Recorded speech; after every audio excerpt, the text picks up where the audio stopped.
make sure you're having that open, honest communication about the finances, about spending.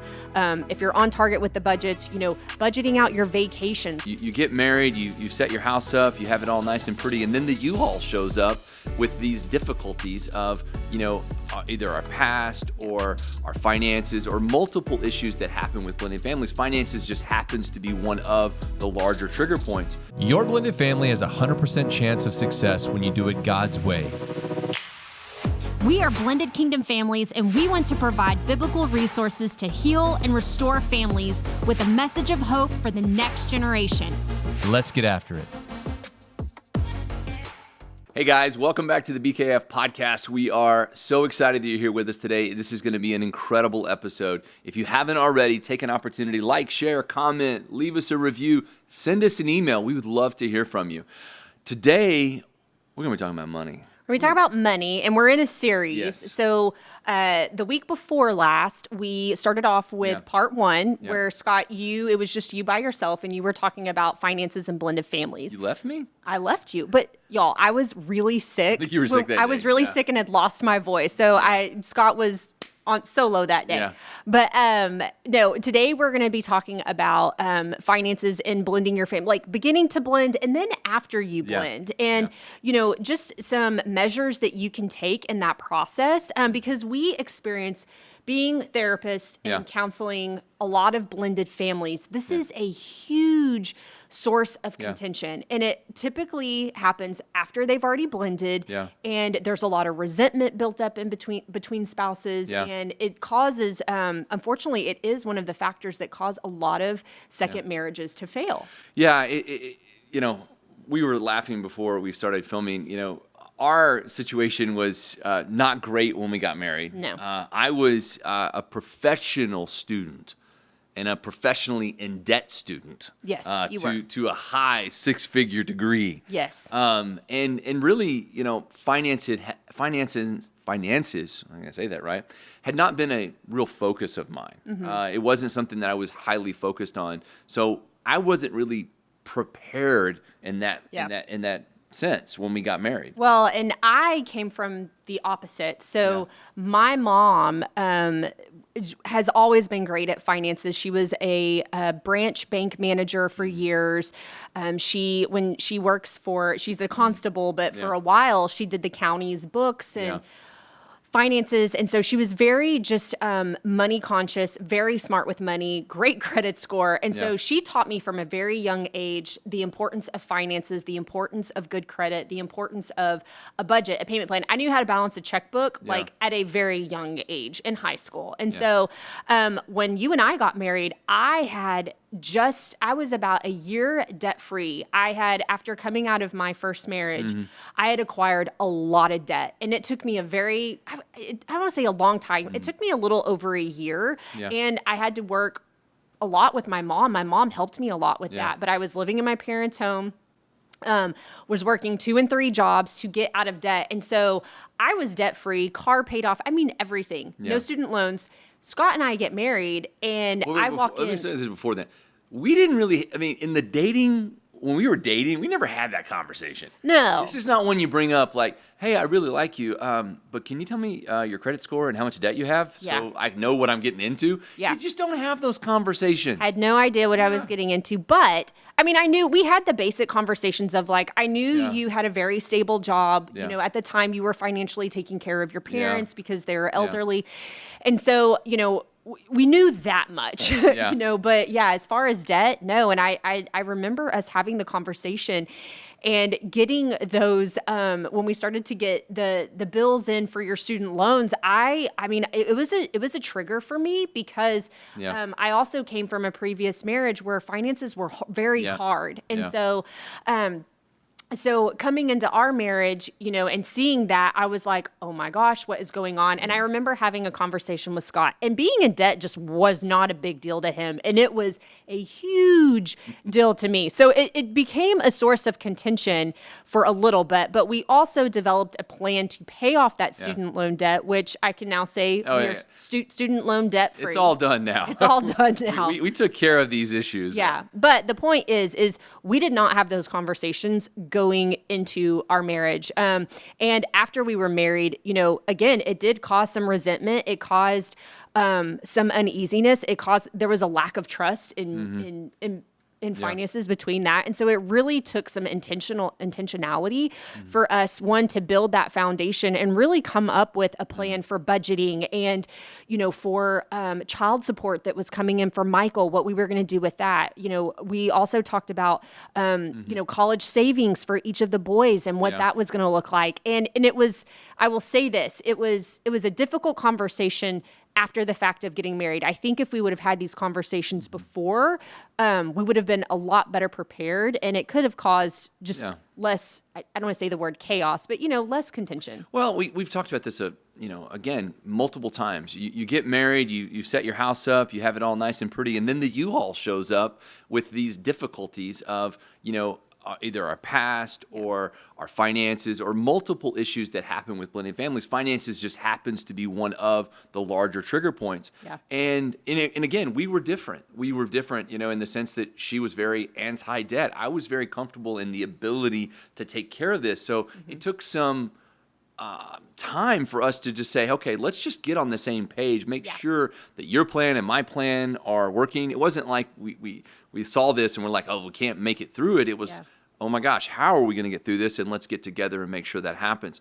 And I think we see that a lot in blended families is, you're blinded by love and you get into this marriage and then all of a sudden, our situation with student loans, and that was part of, our story. A lot of people, it's, hey, we have this, child support payment that you've really never thought of, but now it's our responsibility. And oh, by the way, if something happens and, I have a job change or, now your income also supports that. Yeah. So I have counseled countless blended families that has become, it's like a thorn that they don't like to talk about, but readily affects every area of their marriage. And it all comes down to finances. Yeah. So how is the best way? I want to approach this if you're newly blended and you've not had these conversations, and trust me, I know it's not, the attractive thing to bring up. Yeah. It's not like you're saying, hey, let's sit down, because it could be a trigger for the other person too. Sure. They don't want to talk about it. Nobody wants to air their dirty laundry and make that, public.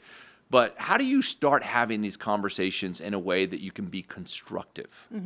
Yeah, I think, first start off, and being prayerful about your finances. But I think if you're beginning to blend, just laying it all out on the table. We don't want to hide anything. We don't want to hide any financial struggles that we've had, because if that comes up later on, man, that is going to cause a huge bomb, so to speak, to go off in your marriage. And it's going to cause, it can cause a wedge between you and your spouse, experience of lack of trust. Are they going to be able to trust you with finances? So again, I think just being completely honest and vulnerable and laying it all out on the table, talking about if you have any debt, things like that, talking about what your child support payments are, and what are your thoughts about where that goes or how that's distributed. There's a lot of different ways that you can do that. I know for us, we started a savings account and just started putting that money in there for Michael. And the other thing that we encountered too was that we were receiving child support from his dad, but also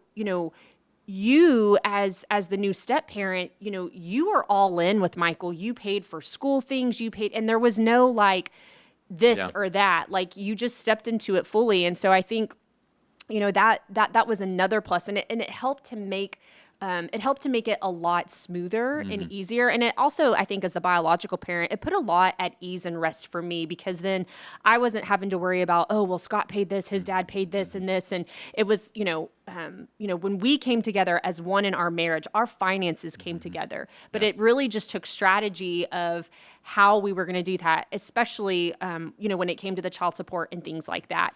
Yeah. And you're absolutely right. The all-in perspective it's what I suggest. I mean, it's definitely what I prescribe, because there's a different mentality when you're all in versus you're half in. And you brought up a couple of things, and I just want to highlight them because these are trigger points in blended families. One side of it is if you're receiving child support. I think that's maybe the easier side of this. Sure, absolutely. that I've seen less problems accumulate. And I think there's some organization that you can do. And I also think there's some communication that you can do to the other parent, because what I see is the animosity that builds up when one parent is paying child support but doesn't really understand where that support is going. Or maybe the other parent is abusing that child support, 100%. not using it for the child. 100%. Yeah. And that's why I want to encourage good co-parent communication when that happens. The other side of it is when you're paying child support and maybe you don't agree with how it's being spent, Yeah. or it's becoming a financial hardship now for maybe your other children. Yeah. And so animosity starts building in those. So you were absolutely correct. First of all, just coming to a cohesion in that this is our situation now. This used to be mine, but now we're married and it's ours. Yeah. So I don't pay child support. We pay child support. Right. And making sure that you're on the same page when it comes to that and how the money is being spent, or the lack of knowledge of how it's being spent. Because sometimes that other co-parent is not going to communicate with you, hey, we had to buy X, Y, and Z, and this is, kind of what happened. Yeah. So you have to be okay with not knowing that, or coming into agreement with not knowing that. Yeah, and I think one thing I just want to add is just not including the children on the financial issues or struggles. That will cause such a burden on them, such a heaviness, especially like if one parent or one household has a very different income versus the other, and and maybe they're struggling in a season, just not feeding into that or talking negatively about them, but also just not involving them in the finances, even if your family is you're very financially stable. I think we have to be very careful with our words and what we say. And you guys, if you see that your co-parent is in a struggling season financially, man, again, extend that olive branch, maybe offer some help, or just say, hey, I've got school supplies this year. Don't worry about it. Or, hey, I'm going to get the school clothes this year. You can pay for the sports later on down the road. Like offering just grace in that situation can go such a far way. And at the end of the day, I think our heart was always, we just wanted to set Michael up for success. So whether his dad paid for it, we paid for it, we all paid for it together, regardless, we were going to do whatever we could do to set him up for success, and do it in the most peaceful and positive way possible. Yeah. Well, I want to move to a different part of the finances. And this is probably the one that is the hardest to come to an agreement on. Yeah. And when I talk about being all in, one of the things that we talked about early on was, and you got to think about this in perception. So, you're in a blended family, but now you have two other families that are growing and that are changing and that are developing. And sometimes our finance can develop with that. And then you take into account there's other children that are involved. Sure. Now, I want to preface this because I also know that when you're blending and you have adult children, it could be a little different element. But what I'm talking about is the estate planning. And when I talk about all in, it's that decision that you're making. And I remember it very clearly when we were doing our estate planning, that the person who was setting us up said, okay, you have 3 boys and then you have Michael. Do you want them all to be treated equally? Yeah.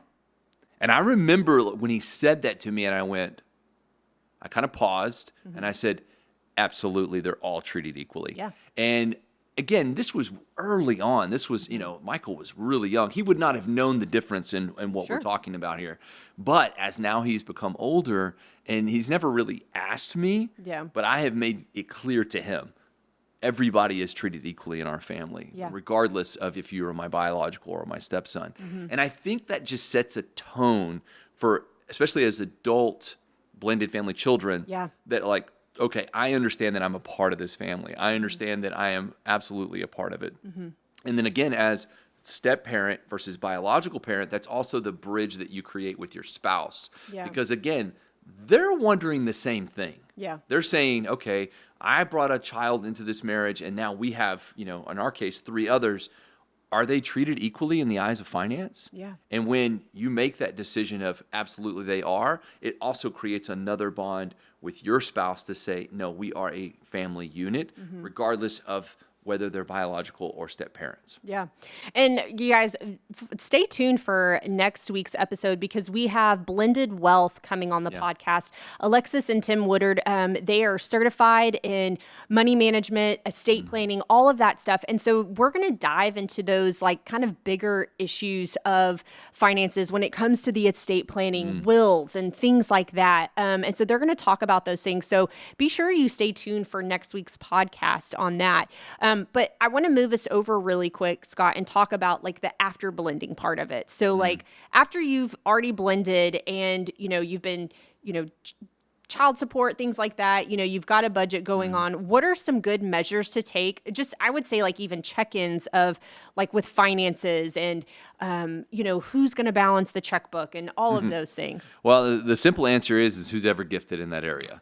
I think that, again, you have a combination of, whether it's technology or maybe it's the old-fashioned checkbook balance. I don't know if anybody does that anymore. I don't even think I've written a check. Well, it's been a while, but it doesn't happen very often. So electronically, monitoring expenses. These are things that you need to have a gifting toward. We're a firm believer if you're in that situation, budgets are great. Budgets are really good. Yeah. Amazon shopping is awesome, except in the sense where it exceeds your budget. So it's very, we're in a different world now. Yeah. So yeah, we can get in those situations where finances can get out of whack. But to answer your question, it's whoever is gifted in that area. If it's the husband, great. If it's the wife, great. Don't make that, it's the husband's responsibility if that's not his gifting.